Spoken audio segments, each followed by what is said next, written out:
నమస్కారం. RK9 news కి స్వాగతం. హెడ్లైన్ చూద్దాం.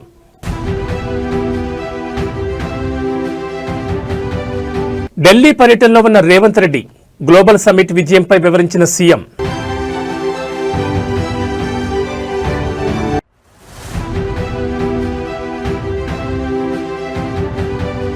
మాచర్ల కోర్టులో లొంగిపోయిన పిన్నెల్లి సోదరులు. పిన్నెల్లి బ్రదర్స్ ముందస్తు బెయిల్ పిటిషన్ కొట్టివేసిన సుప్రీంకోర్టు.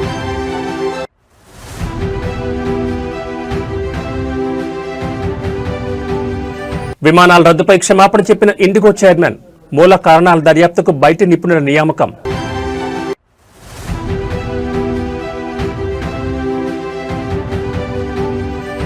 అమెరికాలో అధికారికంగా ప్రారంభమైన గోల్డ్ కార్డ్ పథకం. వ్యక్తులకు $1 మిలియన్, కంపెనీలకు $2 మిలియన్ ఫీజు.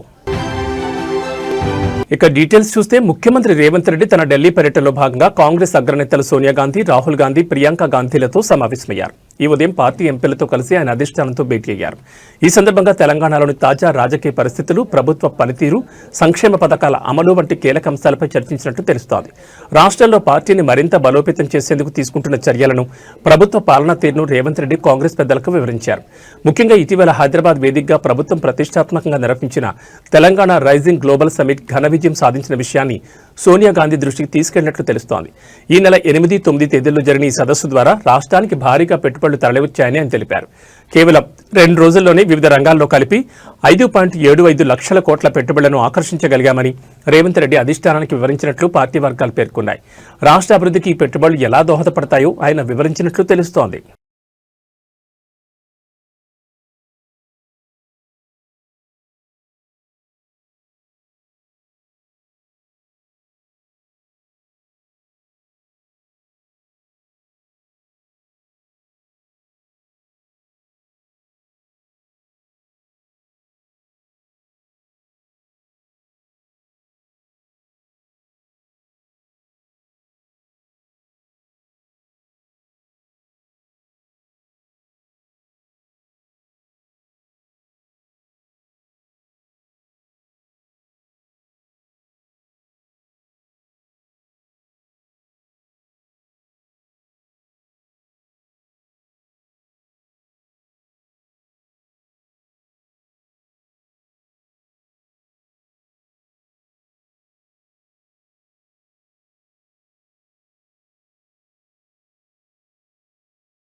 గొండ్లపాడు టీడీపీ నేతల జంట హత్య కేసులో నిందితులుగా ఉన్న వైఎస్ఆర్సీపీ మాజీ ఎమ్మెల్యే పిన్నెల్లి రామకృష్ణారెడ్డి, ఆయన సోదరుడు పిన్నెల్లి వెంకటరామరెడ్డి సుప్రీంకోర్టు ఆదేశాల మేరకు గురువారం మాచర్ల కోర్టులో లొంగిపోయారు. ఈ ఏడాది మే 24న పల్నాడు జిల్లా వెల్దుర్తి మండలం గొండ్లపాడులో తెలుగుదేశం పార్టీ నాయకులు జవిశెట్టి వెంకటేశ్వర్లు, జవిశెట్టి కోటేశ్వరరావు దారుణ హత్యకు గురైన విషయం తెలిసిందే. ఈ కేసులో ముందస్తు బెయిల్ కోసం పిన్నెల్లి సోదరులు చేసిన అభ్యర్థనను హైకోర్టు తిరస్కరించింది. అనంతరం వారు సుప్రీంకోర్టును ఆశ్రయించగా నవంబర్ 28న సుప్రీంకోర్టు వీరి ముందస్తు బెయిల్ను రద్దు చేసి 2 వారాల్లోగా కింది కోర్టు ముందు పోవాలన్న ఆదేశాలు జారీ చేసింది. సుప్రీంకోర్టు విధించిన గడువు ముగియనుండడంతో పిన్నెల్లి సోదరులు ఈ నిర్ణయం తీసుకున్నారు. ఈ లింగుబాటు నేపథ్యంలో ఎలాంటి అవాంఛనీయ సంఘటనలు చోటు చేసుకోకుండా పోలీసులు గురజాల సబ్ డివిజన్ పరిధిలో 144 సెక్షన్ విధించారు. దీంతో పాటు పోలీస్ యాక్ట్ 30 అమలు చేస్తున్నారు. పల్నాడు ప్రాంతంలో భారీ బందోబస్తు ఏర్పాటు చేసి ఉద్రిక్త పరిస్థితులు తలెత్తకుండా గట్టి చర్యలు చేపట్టారు. పలువురు వైసీపీ నాయకులకు ముందస్తు చర్యల్లో భాగంగా హౌస్ అరెస్ట్ చేశారు. సుప్రీంకోర్టు ఆదేశాల ప్రకారం నిందితులు లొంగిపోవడంతో ఈ జంట హత్యల కేసు దర్యాప్తులో తదుపరి చర్యలు వేగవంతం కానున్నట్లు తెలుస్తోంది. ఇటీవల ఈ కేసు విచారణలో భాగంగా సెక్షన్ 161 కింద నమోదు చేసిన డాక్యుమెంట్లు నిందితులకు ఎలా అందాయోనని సుప్రీంకోర్టు ధర్మాసనం ఆశ్చర్యం వ్యక్తం చేస్తూ ముందస్తు బెయిల్ పిటిషన్ కొట్టివేసిన విషయం తెలిసిందే.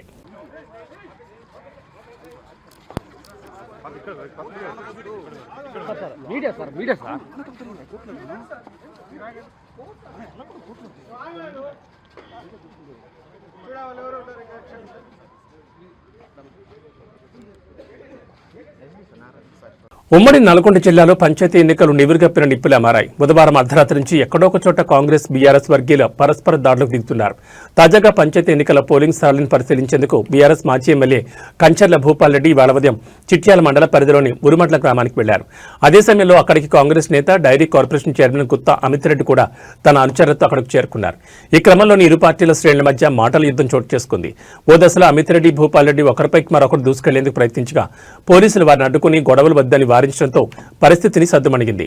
కాగా ఇవాళ తెల్లవారుజామున కేతేపల్లి మండల పరిధిలోని కొర్లపహాడ్లో పంచాయతీ ఎన్నికల సందర్భంగా బీఆర్ఎస్ కాంగ్రెస్ కార్యకర్తల మధ్య తోపులాట జరిగింది. ఈ పరస్పర దాడుల్లో పలువురికి గాయాలయ్యాయి. అనంతరం క్షతగాత్రులను చికిత్స నిమిత్తం నకరికల్ ప్రభుత్వాసుపత్రికి తరలించారు. తాజా పరిణామంతో ఎన్నికల అధికారులు కొర్లపహాడ్ గ్రామంలో భారీగా పోలీసులను మోహరించారు.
మాది మీడియానే ఇబ్బంది.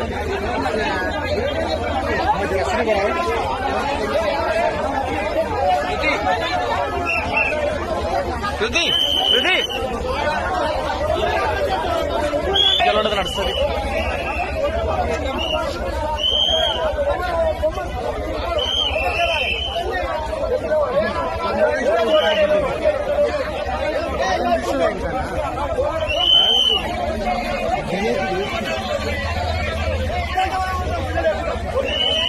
ప్రకాశం జిల్లా గిద్దలూరు తెలుగుదేశం పార్టీ మాజీ ఎమ్మెల్యే సీనియర్ నేత పిడతల రాంభూపాల్ రెడ్డి కన్నమూశారు. గత కొంతకాలంగా వయోసంబంధిత అనారోగ్య సమస్యలతో బాధపడుతున్న ఆయన హైదరాబాద్లోని ఒక ప్రైవేట్ ఆసుపత్రిలో చికిత్స పొందుతూ ఇవాళ తుది శ్వాస విడిచారు. రాంభూపాల్ రెడ్డి 1994లో జరిగిన అసెంబ్లీ ఎన్నికల్లో టీడీపీ అభ్యర్థిగా గిద్దలూరు నియోజకవర్గం నుంచి పోటీ చేసి ఎమ్మెల్యేగా గెలుపొందారు. ఆ తర్వాత నుంచి ఆయన క్రియాశీలక రాజకీయాలకు దూరంగా ఉంటొచ్చారు. ఆయన మరణ వార్త తెలియగానే తెలుగు రాష్ట్రాల్లోని పలువురు రాజకీయ ప్రముఖులు సంతాపం వ్యక్తం చేశారు. ఆయన కుటుంబ సభ్యులకు తమ ప్రగాఢ సానుభూతిని తెలియజేశారు. ఆయన అంత్యక్రియలు శుక్రవారం గిద్దలూరులో నిర్వహించనున్నట్లు కుటుంబ సభ్యులు తెలిపారు.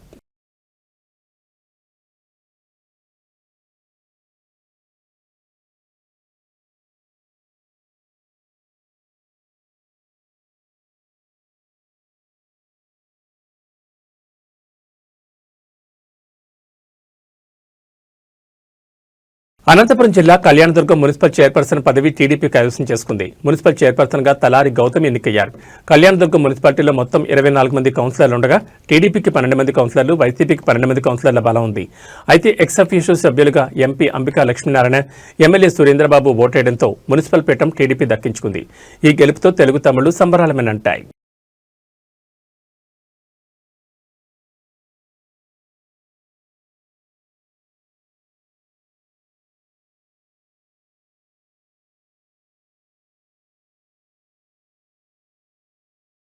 కడప మేయర్గా పాక సురేష్ ఎన్నికయ్యారు. 47 డివిజన్ వైసీపీ కార్పొరేటర్ పాక సురేష్ అభ్యర్థిత్వాన్ని కార్పొరేటర్లు నిత్యానందరెడ్డి, షఫీ బలపరిచారు.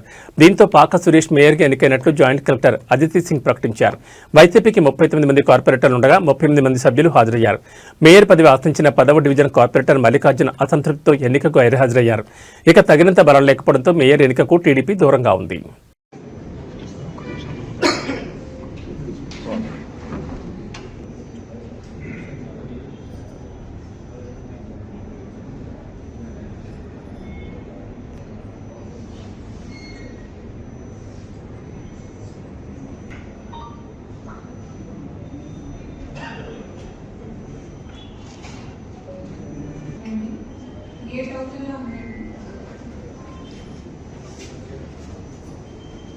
అదే చేయడం జరుగుతుంది. 50% 46 మెంబర్స్ మినిమం ఉంటే మేము స్టార్ట్ చేయవచ్చు. ఇది మనకి రూల్స్లో ఉంది. ఇప్పుడు మేము స్పెషల్ మీటింగ్ని స్టార్ట్ చేస్తున్నాము. ముందు ఒకసారి రూల్ పొజిషన్ అంతా చెప్తాను, తర్వాత ప్రొసీజర్ మేము స్టార్ట్ చేస్తాము. సో ఈ ఫార్మీలో రికగ్నైజ్డ్ పొలిటికల్ పార్టీస్ వాళ్ళ తరఫు నుంచి క్యాండిడేట్ ఎవరు పెడుతున్నారు, వాళ్ళ ఉంటుంది. అదేవిధంగా విప్ ద్వారా ఏ నోటీస్ జారీ చేశారు దానికి ఎనెక్సర్ 3లో కాపీ ఒకటి ఇవ్వాల్సి ఉంటుంది. తర్వాత పార్టీ మెంబర్స్ తరఫు నుంచి ఎక్నాలెడ్జ్మెంట్ విప్ మనం ఇది జారీ చేశాము, వాళ్ళు ఎక్నాలెడ్జ్ చేశారు. దానికి సంబంధించి మీటింగ్ స్టార్ట్ అయ్యే లోపల ఇవ్వాల్సి ఉంటుంది. మేడ్చల్ జిల్లా శామీర్పేటలోని బీసీ గురుకుల పాఠశాలలో తమకు సరైన భోజనం పెట్టడం లేదని, భవనం కూడా శిథిలావస్థకొచ్చిందని పోలీస్ స్టేషన్లో ఫిర్యాదు చేశారు విద్యార్థులు.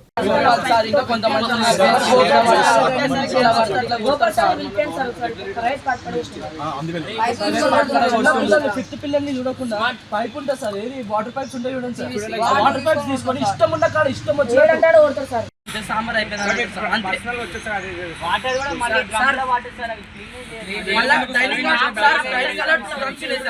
అవి మేము వచ్చినప్పటి నుంచి చూస్తున్నాం సార్, మేము జాయిన్ అయినప్పటి నుంచి ఇప్పటి వరకు ఒకసారి కడగలే. దాని కింద బొగాన్లు ఉంటాయి, అట్లనే ఉంటాయి. ఇప్పటి వరకు ఒకసారి బొగాన్లు కడగలే, మళ్ళీ మొన్న సార్ మనం బాత్రూమ్ లో కడుకుంటాం కదా సార్, ఆ బ్రష్లతో మీద మేము స్నానం చేసే డ్రమ్లు కడుగుతాం సార్, బాత్రూమ్ కడిగే బ్రష్లతో. ఎస్టిమేట్ అయితే వేరే పిల్లలు వచ్చింది సార్, ఇట్లా తింటున్నారు ఈ అన్నం అని మమ్మల్ని తిడుతున్నారు సార్. వాళ్ళు ఇట్లా పెడుతున్నారు మీ సార్ ఎట్లా అనిపిస్తుంది మీరే చెప్పండి.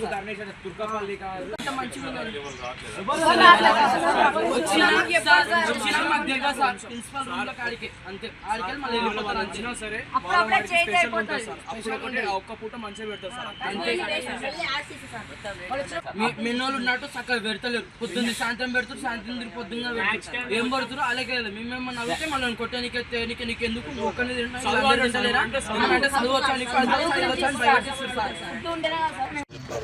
స్టేషన్ దాకా వచ్చినంటే చాలా ఇబ్బంది కదా. ఇబ్బంది అర్థం చేసుకోండి సార్, ఓకే కానీ కమిటీ మీటింగ్ కూడా పెట్టాను, పెట్టి చెప్తాను. ఇట్లాంటి సిచ్యువేషన్స్ ఉన్నాయి, కొద్దిగా నెక్స్ట్ రాకుండా వాళ్ళు కొద్దిగా హ్యాండ్ పవర్తో తగ్గిపోయింది, కొన్ని విషయాలు ఉన్నాయని చెప్పాను అలాగే. ఇప్పుడు మార్నింగ్ కూడా వాళ్ళని క్లాస్కి తీసుకెళ్ళి చెప్పాను. టాలీవుడ్ సీనియర్ హీరో అయిన మెగాస్టార్ చిరంజీవి ప్రముఖ పారిశ్రామికవేత్త మహేంద్ర గ్రూప్ చైర్మన్ ఆనంద్ మహీంద్రాపై ప్రశంసల వర్షం కురిపించారు. తెలంగాణ గ్లోబల్ సమ్మిట్లో ఆనంద్ మహీంద్రాను కలిసిన చిరంజీవి ఆయన వ్యక్తిత్వాన్ని పొగుడుతూ సోషల్ మీడియా వేదికగా ట్వీట్ చేశారు. ఆయన తన ట్వీట్లో ఆనంద్ మహీంద్ర వినయం, నిరాడంబరత తనకు ఎంతో ఆకట్టుకున్నాయని, వ్యక్తిగతంగా ఆ లక్షణాలు తాను ఎంతో గౌరవిస్తానని చిరంజీవి పేర్కొన్నారు. అంతేకాకుండా ఆనంద్ మహీంద్ర తన విలువలు, పనులు, నడవడికలతో గొప్పతనాన్ని పెంచుకున్న రతన్ టాటాను గుర్తు చేస్తున్నారని చిరంజీవి ఆ పోస్టులో ప్రస్తావించారు. ఆనంద్ మహీంద్ర సామాజిక సేవా కార్యక్రమాలకు కట్టుబడి ఉండడం తనకు చాలా స్ఫూర్తినిచ్చిందని, ఆయనతో కలిసి అలాంటి సార్థకమైన పనులలో పాల్గొనడానికి తాను మరింత ఉత్సాహంగా ఉన్నారని చిరంజీవి తెలిపారు. ఈ సమావేశాన్ని ఏర్పాటు చేసినందుకు సీఎం రేవంత్ రెడ్డికి చిరంజీవి ప్రత్యేక కృతజ్ఞతలు తెలిపారు. భవిష్యత్తులో ఇలాంటి స్ఫూర్తిదాయకమైన సంభాషణల కోసం ఎదురుచూస్తున్నారని మెగాస్టార్ తన ట్వీట్ను ముగించారు.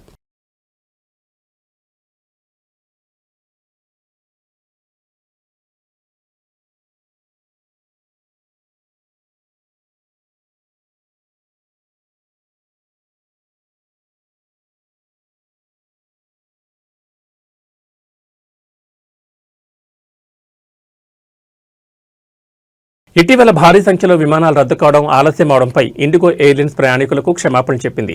ఈ భారీ కార్యాచరణ వైఫల్యానికి గల మూల కారణాలను గుర్తించేందుకు బయటి సాంకేతిక నిపుణులతో దర్యాప్తు జరిపిస్తామని సంస్థ చైర్మన్ విక్రమ్ సింగ్ మెహతా గురువారం ప్రకటించారు. భవిష్యత్తులో ఇలాంటి సంఘటనలు పునరావృతం కాకుండా చూసేందుకే ఈ నిర్ణయం తీసుకున్నట్లు ఆయన ఒక ప్రకటనలో తెలిపారు. ఈ నెల 3 నుంచి 5 మధ్య జరిగిన ఈ పరిణామాల వల్ల వేలాది మంది ప్రయాణికులు తీవ్ర ఇబ్బందులు పడ్డారని మెహతా అంగీకరించారు. చాలా మంది ముఖ్యమైన వ్యక్తిగత కార్యక్రమాలు, వ్యాపార సమావేశాలు, వైద్య అపాయింట్మెంట్లు కోల్పోయారు. జరిగిన దానికి మేము మనస్ఫూర్తిగా చింతిస్తున్నామని ఆయన పేర్కొన్నారు. సీఈఓ పీటర్ ఎల్బర్స్ నేతృత్వంలోని యాజమాన్యం సర్వీసులను పునరుద్ధరించడంపై దృష్టి పెట్టాలనే ఉద్దేశంతోనే తాము వెంటనే ప్రకటన చేయలేదని వివరించారు. అంతర్గత సమస్యలతో పాటు వాతావరణం అనుకూలించకపోవడం, కొత్త సిబ్బంది రోస్టరింగ్ నిబంధనలు, ఏవియేషన్ వ్యవస్థలో రద్దీ వంటి అనేక కారణాల వల్ల ఈ అంతరాయాలు ఏర్పడ్డాయని మెహతా తెలిపారు. కావాలనే సంక్షోభం సృష్టించామని లేదా పైలట్ అలసట నిబంధనలను ఉల్లంఘించామని వస్తున్న ఆరోపణలను ఆయన ఖండించారు.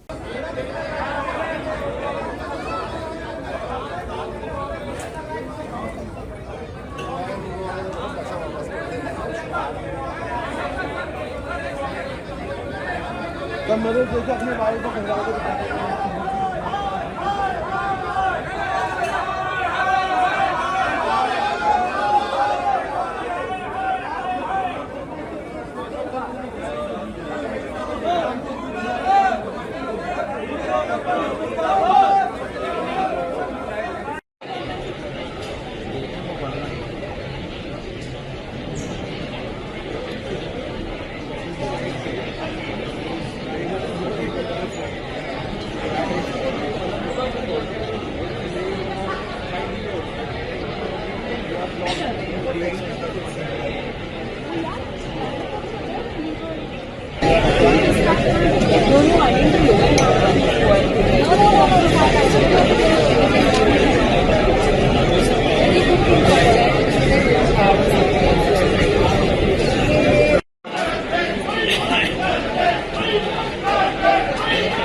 అమెరికా అధ్యక్షుడు డొనాల్డ్ ట్రంప్ తన ప్రతిష్టాత్మక గోల్డ్ కార్డ్ పథకాన్ని అధికారికంగా ప్రారంభించారు. ఈ పథకం కింద $1 మిలియన్ చెల్లించే వ్యక్తులకు లేదా ఒక్కో విదేశీ ఉద్యోగికి $2 మిలియన్ చెల్లించే కార్పొరేట్ సంస్థలకు అమెరికాలో చట్టబద్దమైన నివాసం కల్పించి పౌరసత్వానికి మార్గం సుగమం చేయనున్నారు.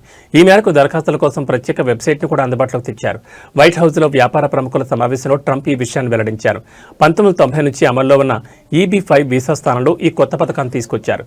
దీని ద్వారా వచ్చే నిధులన్నీ నేరుగా ప్రభుత్వ ఖజానాకు వెళ్తాయని, దేశ ప్రగతికి ఉపయోగిస్తామని ట్రంప్ తెలిపారు. ఇది గ్రీన్ కార్డ్ లాంటిదే కానీ దానికంటే చాలా ఉత్తమమైంది, శక్తివంతమైందని ఆయన తెలిపారు. ఒకవైపు కఠినమైన వలస విధానాలు అమలు చేస్తూ భారీ స్థాయిలో బహిష్కరణలు చేపడుతున్న ట్రంప్ మరోవైపు సంపన్న వలసదారుల కోసం ఈ పథకాన్ని తీసుకురావడం గమనార్హం. అమెరికాలోని ప్రముఖ యూనివర్సిటీల్లో చదివిన ప్రతిభావంతులైన విదేశీ విద్యార్థులను ఇక్కడే అట్టుపెట్టుకోవడానికి ఈ పథకం ఉపయోగపడుతుందని ట్రంప్ అన్నారు. ఈ పథకం ద్వారా దరఖాస్తు చేసుకునే వారి నేపథ్యాన్ని క్షుణ్ణంగా పరిశీలించేందుకు $15,000 ఫీజు వసూలు చేస్తామని వాణిజ్య కార్యదర్శి హోవార్డ్ లట్నిక్ తెలిపారు. భారత్, చైనా, ఫ్రాన్స్ వంటి దేశాల నుంచి వచ్చే అత్యుత్తమ గ్రాడ్యుయేట్లు ఈ గోల్డ్ కార్డు పొందొచ్చని ట్రంప్ పేర్కొన్నారు.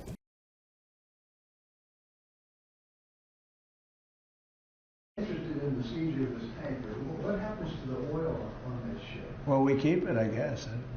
Where does it go? What port does it go to? Well, you have to follow the tanker. You know, you're a good newsman. Just follow the tanker. Do you know where Follow, it's going? Was it follow going it. to Get a helicopter and follow the tanker. Is it true it's going to But we're gonna, I assume we're gonna keep the. మనుషుల మధ్య విభేదాలు వస్తే రెండుగా విడిపోయి గొడవపడడం చూస్తూ ఉంటాం. అలాంటిది కోతుల సమూహం 2 గ్రూపులుగా విడిపోయి భీకర యుద్ధం చేసుకుంటే ఎలా ఉంటుంది? తాజాగా అలాంటి ఘటన హైదరాబాద్ పోచారం సర్కిల్లో జరిగింది. ప్రతాప సింగారంలో సుమారు 60 కోతులు 2 గ్రూపులుగా విడిపోయి గ్యాంగ్ వార్కి దిగాయి. ఇవాళ ఉదయం సింగారం ప్రధాన కూడల్లో ఈ ఘటన జరిగింది. 2 గ్రూపులుగా విడిపోయిన ఒక గుంపు కోతులను మరొక గుంపు కోతులు తరుముతూ వానర్ యుద్ధాన్ని దిగాయి. పరస్పరం తరుముకుంటూ ఆ ప్రాంతంలో హడలెత్తించాయి. కోతుల గ్యాంగ్ వారితో స్థానికులు తీవ్ర ఆందోళన చెందారు. స్థానికులు వాటిని చెదరగొట్టడంతో ఆ కోతులు శాంతించాయి. కోతుల బెడద నుంచి విముక్తి కల్పించాలని జీహెచ్ఎంసీ అధికారులను డిమాండ్ చేసినా వారు పట్టించుకోవడం లేదని ప్రజలు ఆగ్రహం వ్యక్తం చేస్తున్నారు. అయితే కొందరు ఈ కోతుల దాడికి సంబంధించిన వీడియోను తమ సెల్ ఫోన్లలో రికార్డ్ చేసి సోషల్ మీడియాలో అప్లోడ్ చేశారు. దీంతో ఈ వీడియో ఇప్పుడు వైరల్గా మారింది.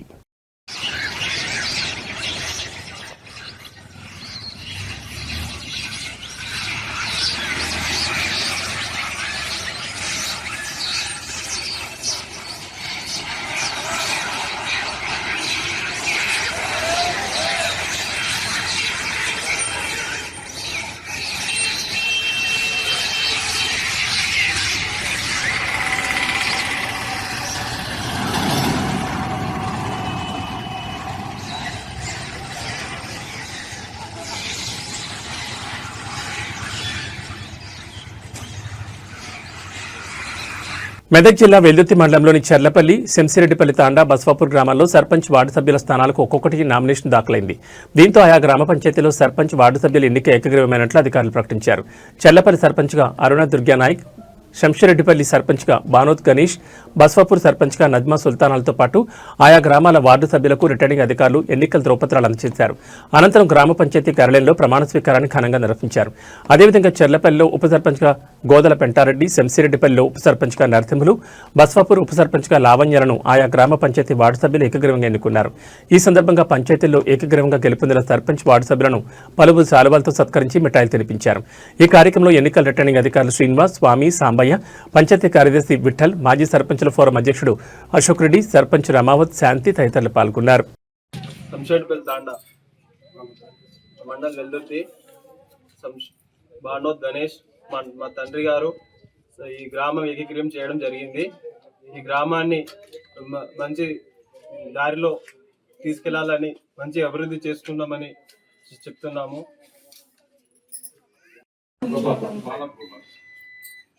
గోపాల్ గారు, మీరు కూడా అతన్ని బలపరుస్తున్నారు. ఇంకెవరైనా వేస్తారండి? ఇంకెవరైనా ఉన్నారా? ఉప సర్పంచ్ కాంటాక్ట్ చేస్తాను. ఉప సర్పంచ్ ఇప్పుడు ఎవరు వేసిందంటే బలపరిచేటువంటి వ్యక్తులు తర్వాత ప్రపోజల్ ఇవ్వాల వీళ్ళిద్దరు వ్యక్తులు ఏం చేసినట్టే ఎవరిని అనబోయిన నరసింహుల్లో ఏకగ్రీవంగా ఎన్నుకున్నట్లుగా గంపల శేఖర్ ప్రతిపాదించిండు. భాను గోపాల్ అతన్ని బలపరిచారు. మళ్ళీ మీలాంటి సభ్యులందరూ కూడా ఏకగ్రీవంగా ఆమోదం తెలుపుతూ అనబోయిన నరసింహుల్ని ఉప సర్పంచ్ గా ఎన్నుకున్నట్లుగా మేము ఎన్నికల్లో భాగంగా స్టేజ్ 1 సంబంధించి ఆర్ఓ మరియు ఏఆర్ఓ గారితోటి మీ దగ్గర నుండి నామినేషన్ స్వీకరించడం జరిగింది. అది ఎంపీడీఓ ఆఫీస్ వెతుర్తి అందు తీసుకోవడం జరిగింది. అయితే మీ గ్రామం నుండి ఒకే ఒక అంటే సర్పంచ్ కానీ వార్డు మెంబర్ కానీ అందరికీ దేనికి ఒక్కొక్క నామినేషన్ వచ్చిన వల్ల ఏకగ్రీవంగా ఎన్నికైనట్టు ప్రకటించడం జరుగుతుంది. మరి అదే తర్వాత దానికి నిన్నటి వరకు ఏకగ్రీవం ఎన్నిక జరిగింది. తర్వాత ఈ రోజు ఎందుకంటే గతం నిన్నటి వరకు మన కలెక్టర్ గారు వీరికి మనకు ఆదేశము ఉప సర్పంచ్ చేయాలన్నటువంటి ఆదేశం ఇవ్వడం వల్ల ఈరోజు ఉదయం 11 గంటల నుంచి మీ విలేజ్లో ఉప సర్పంచ్ ఎన్నికల గురించి మేము రావడం జరిగింది. మరి అందుకు గాను మనకు ఆల్రెడీ సర్పంచ్గా తర్వాత ఉన్నటువంటి 6 వార్డు మెంబర్లో అందరూ కోరం అనేటువంటి ఫుల్ కోరం 100% కోరం వచ్చింది. కాబట్టి మనం ఈరోజు ఇప్పుడు ఉప సర్పంచ్ ఎన్నికకు మనం నోటీస్ ఇవ్వడం జరుగుతుంది. మరి ఈ ఉప సర్పంచ్ ఎన్నిక నోటీసులో మనకు 2 రకాలుగా ఉంటాయి. ఒకరు వస్తే ఆటోమేటిక్గా దానికి అతనికి బలపరిచిన వ్యక్తి కావాలి, తర్వాత ఇంకోటి ప్రతిపాదించిన వ్యక్తి. ఇద్దరు పేర్లు మనకు కావాలి. ఎవరైతే మనం బలపరుస్తామో తర్వాత పోటీ చేస్తామో ఆ 2 పేర్లు కావాలి. ఆ 2 వ్యక్తులు ఇక్కడ సంతకం పెట్టాలి. అది ఒక నామినేషన్ వచ్చినప్పుడు. అదే మాదిరిగా సేమ్ సెకండ్ నామినేషన్ మీద పోటీ ఉన్నది అనుకోండి. చాలా సంతోషం. చెల్లపల్లి గ్రామ పంచాయతీ రెండోసారి గ్రామ పంచాయతీ ఎన్నికల్లో ఏకగ్రీవ ఎన్నికకు సహకరించినటువంటి చెల్లపల్లి గ్రామస్తులు తాండావాసులు అందరూ కూడా వాళ్ళ ఏకాభిప్రాయాన్ని మద్దతు ప్రకటించి ఏకగ్రీవంగా ఈ బాడీని ఎన్నిక చేసినందుకు గ్రామ ప్రజలకు అందరికీ మా వ్యక్తిగత విజయాన్ని వాళ్ళ విజయంగా అంకితం చేస్తున్నాం. అభివృద్ధి విషయంలో వాళ్ళు పార్టీలకు అతీతంగా గ్రామాభివృద్ధి ధ్యేయంగా మేము అందరినీ కలుపుకట్టుకో అభివృద్ధికి ముందు సాగించడానికి మేము కృషి చేస్తాం. మా పైన ముఖ్యంగా నా పైన గ్రామవాసులందరూ కూడా అపారమైన విశ్వాసం నుంచి నాకు బాధ్యతలు అప్పగించినందున నా పూర్తి సాయశక్తులు నా ప్రయత్నాన్ని కొనసాగించి గ్రామాభివృద్ధి కోసకు సదా ఎప్పటికీ నా వ్యక్తిగత ప్రయత్నం కొనసాగుతూనే ఉంటుంది. నాకు కాకపోతే ఎవరు ఎంత ప్రయత్నం చేసినా గ్రామస్తుల సహకారం కూడా అందరికీ మద్దతుగా ఉంటేనే అది కొద్దిగా విజయవంతంగా ఉంటుంది. కాబట్టి గ్రామస్తులందరూ కూడా ప్రతి కార్యక్రమానికి తమ వంతు కార్యకర్తగా కర్తవ్యం. ఇవి ఈ బులెటిన్ విశేషాలు. మరో బులెటిన్లో మళ్ళీ కలుసుకుందాం. నమస్కారం.